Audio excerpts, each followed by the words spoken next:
Todo empieza con una decisión que parecía lógica, pero que terminó marcando el rumbo de todo lo que vino después. Petroperú no estaba en crisis cuando se planteó modernizar su infraestructura. Al contrario, buscaba dar un salto que la posicionara mejor frente a un mercado cada vez más competitivo. La idea era simple en papel: producir combustibles más limpios y depender menos de importaciones. Pero lo que parecía una mejora técnica terminó abriendo una cadena de consecuencias mucho más compleja. La modernización de la refinería de Talara se presentó como el eje central de ese cambio. No era una obra menor ni un ajuste operativo. Era una transformación completa que implicaba rediseñar capacidades, procesos y expectativa. El problema no fue la intención inicial, sino cómo se ejecutó en el tiempo y bajo qué condiciones financieras se sostuvo ese proceso. Conforme avanzaban las obras, los costos comenzaron a desviarse de lo proyectado. No fue un salto inmediato, sino una acumulación progresiva, que obligaba a revisar presupuestos una y otra vez. Cada ajuste elevaba la presión y hacía más difícil justificar el proyecto bajo las condiciones originales que lo respaldaban. Esa desviación llevó a una necesidad creciente de financiamiento. Petroperú empezó a recurrir a deuda de manera más intensiva, utilizando mecanismos que comprometían su flujo futuro. Bonos internacionales y préstamos comenzaron a formar parte de una estructura que ya no dependía solo de su operación diaria, sino de obligaciones adquiridas para sostener una inversión que no podía detenerse. Mientras la deuda crecía, la empresa empezaba a perder flexibilidad. Las decisiones ya no podían tomarse con la misma libertad, porque cada movimiento tenía que considerar compromisos financieros cada vez más pesados. Esto limitaba la capacidad de reacción frente a cambios del mercado o errores internos. En paralelo, la gestión dentro de la empresa mostraba señales de fragilidad. Los cambios en la dirección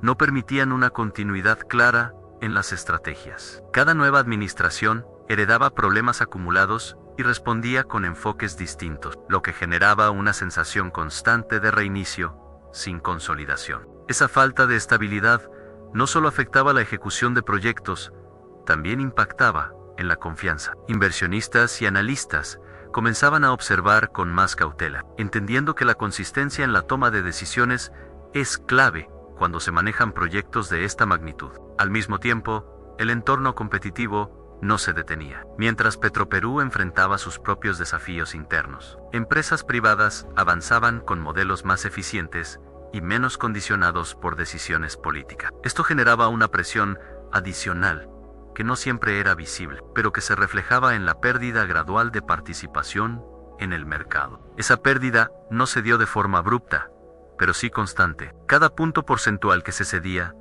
representaba ingresos que ya no entraban y oportunidades que se reducían, en un escenario donde los costos iban en aumento. Esa caída en ingresos tenía un efecto acumulativo que empezaba a sentirse con más fuerza. La expectativa sobre la refinería seguía siendo alta. Muchos confiaban en que una vez operativa, permitiría recuperar parte del terreno perdido. Sin embargo, los resultados no aparecieron con la rapidez ni con la magnitud esperada, lo que generó una presión adicional sobre la empresa. En ese momento, la deuda ya no era solo un dato financiero. Era una limitación concreta. Cada obligación implicaba recursos que no podían destinarse a mejorar la operación o a competir en mejores condiciones. Esto creaba un círculo donde la empresa necesitaba mejorar, pero tenía menos margen para hacerlo. La percepción externa comenzó a cambiar con más claridad. Lo que antes se veía como una empresa estratégica empezó a ser evaluado bajo criterios más estrictos. La confianza se volvió un factor crítico, y cuando ésta se debilita, las opciones de financiamiento y crecimiento se reducen de forma significativa. A nivel interno, la presión también se intensificaba. Mantener la operación bajo esas condiciones requería decisiones cada vez más complejas. Cualquier error tenía un impacto mayor, porque el margen de maniobra ya era limitado, y las consecuencias eran más difíciles de corregir. Todo esto ocurrió sin un punto de quiebre evidente. No hubo un momento único donde se pudiera señalar el inicio de la crisis. Fue una acumulación de factores que, al coincidir, crearon una situación cada vez más difícil de sostener. Cuando finalmente los efectos comenzaron a ser visibles, ya no se trataba solo de advertencias. Las pérdidas empezaron a aparecer de forma sostenida, mostrando que el desbalance entre ingresos y costos se había convertido en un problema estructural. La liquidez se convirtió en uno de los principales desafíos. Operar día a día requería recursos que no siempre estaban disponibles, lo que obligaba a tomar decisiones que priorizaban la supervivencia inmediata sobre cualquier estrategia de largo plazo. Si este tipo de análisis te ayuda a entender mejor lo que está pasando, puedes apoyar dejando un me gusta o compartiendo, porque estos temas tienen un impacto real que muchas veces pasa desapercibido. La caída en la participación de mercado se hizo más evidente en este contexto. Ya no era solo una tendencia lenta, sino un reflejo directo de las dificultades para competir en igualdad de condiciones. Esto afectaba tanto la percepción como los resultados reales de la empresa. La dependencia del Estado comenzó a consolidarse como una realidad. Para sostener la operación, se necesitaban inyecciones de recursos que no provenían del negocio en sí, sino de decisiones externas que buscaban evitar un colapso mayor. En este punto, la situación dejaba de ser un problema aislado dentro de una empresa. Se convertía en un tema con implicancias más amplias, donde cada decisión empezaba a tener efectos que podían extenderse más allá del propio sector energético. Lo que ocurre después no se desarrolla en silencio ni de forma aislada. A medida que la presión financiera aumenta, las decisiones dejan de ser solo técnicas y empiezan a volverse políticas, sociales y económicas al mismo tiempo. Cada actor involucrado comienza a moverse según sus propios intereses, y eso transforma el problema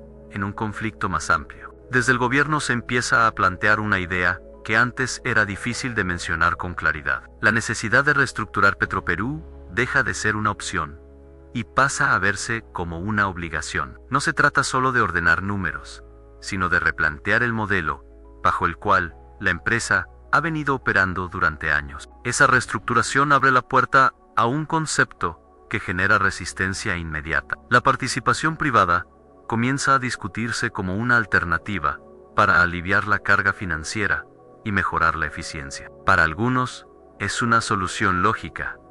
Para otros, representa una pérdida de control sobre un activo considerado estratégico. Esa diferencia de percepciones crea una tensión constante. Los trabajadores ven estos cambios como una amenaza directa, no solo para sus empleos, sino para el rol histórico de la empresa. Esto provoca reacciones que van desde la crítica pública hasta medidas más visibles, como paralizaciones y protestas. Las huelgas aparecen como una expresión clara de ese desacuerdo. No son solo actos de presión, sino también una señal de que el problema ha dejado de ser interno. Ahora es un tema que involucra a la sociedad, al Estado y a distintos sectores que interpretan la situación desde perspectivas distintas. Al mismo tiempo, el mercado observa con cautela. Inversionistas y analistas evalúan cada movimiento con mayor exigencia. La incertidumbre no ayuda. Y cuando no hay claridad sobre el rumbo, la confianza se debilita aún más.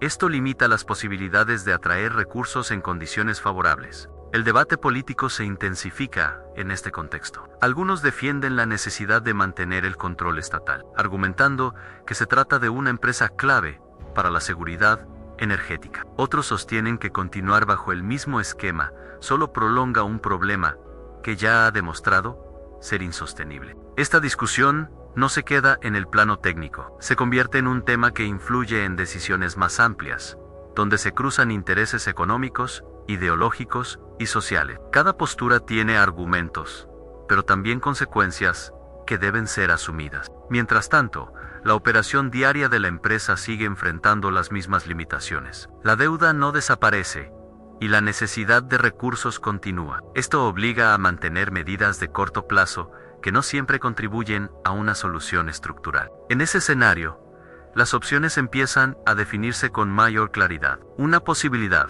es avanzar hacia una reestructuración profunda que permita reducir costos y mejorar la eficiencia. Esto implicaría cambios importantes en la forma en que se gestiona la empresa. Otra opción es mantener el modelo actual con apoyo constante del Estado. Esta alternativa evita cambios bruscos, pero también implica asumir un costo fiscal que puede volverse difícil de sostener en el tiempo si no se generan mejoras reales. También existe la posibilidad de una apertura más amplia al capital privado. Este camino podría atraer inversión y conocimiento técnico, pero al mismo tiempo genera cuestionamientos sobre el control y la dirección estratégica de la empresa. Cada uno de estos escenarios tiene implicancias distintas. No hay una solución simple ni inmediata. Cualquier decisión que se tome tendrá efectos que se extenderán más allá de la empresa y que podrían influir en la economía del país. Uno de los puntos más sensibles es el impacto en los precios del combustible. Si la empresa no logra estabilizarse,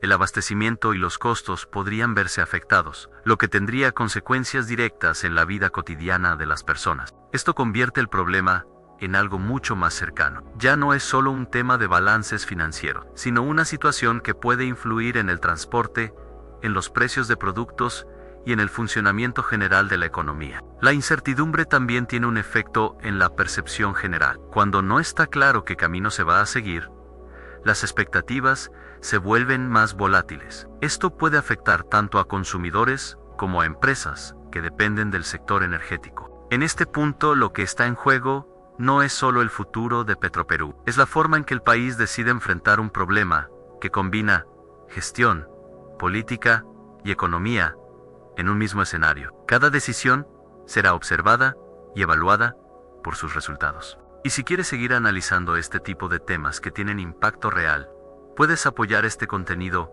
compartiéndolo o dejando tu opinión. Porque entender estos procesos es clave para comprender lo que ocurre más allá de lo visible. Lo que queda claro es que el desenlace no será inmediato. Las decisiones que se tomen ahora definirán el rumbo en los próximos años, y sus efectos no se limitarán a un solo sector. Serán parte de una historia que todavía se está escribiendo.